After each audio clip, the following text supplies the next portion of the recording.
بسم اللہ الرحمن الرحیم۔ حضرت ابن عباس رضی اللہ تعالیٰ عنہما فرماتے ہیں کہ ہم نے جب بھی آپ رضی اللہ تعالیٰ عنہ سے کسی مسئلے کو دریافت کیا تو ہمیشہ درست ہی جواب پایا۔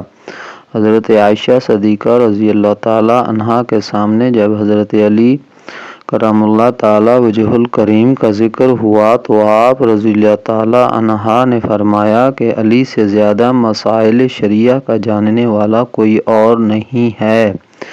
اور حضرت ابن مسعود رضی اللہ تعالیٰ عنہ فرماتے ہیں کہ مدینہ طیبہ میں علم فرائض اور مقدمات کے فیصلہ کرنے میں حضرت علی کرم اللہ تعالیٰ وجہ الکریم سے زیادہ علم رکھنے والا کوئی دوسرا نہیں تھا۔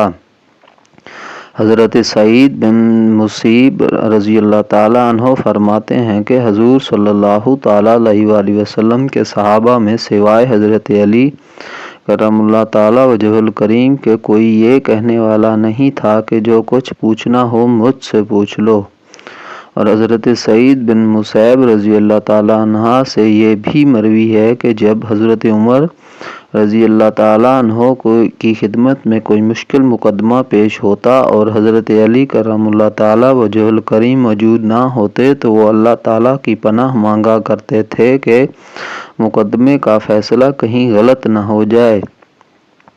مشہور ہے کہ حضرت عمر فاروق اعظم رضی اللہ تعالیٰ عنہ کے سامنے ایک ایسی عورت پیش کی گئی جسے زنا کا حمل تھا۔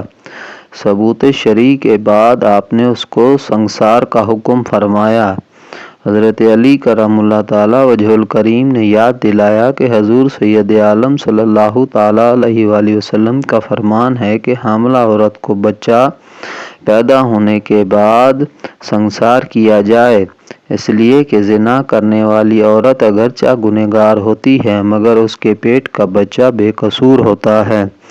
حضرت علی کرم اللہ تعالیٰ وجہ الکریم کی یاد دہانی کے بعد حضرت عمر رضی اللہ تعالیٰ عنہ نے اپنے فیصلے سے رجوع کر لیا اور فرمایا یعنی اگر علی نہ ہوتے عمر ہلاک ہو جاتا۔ علی کی موجودگی نے عمر کو ہلاکت سے بچا لیا۔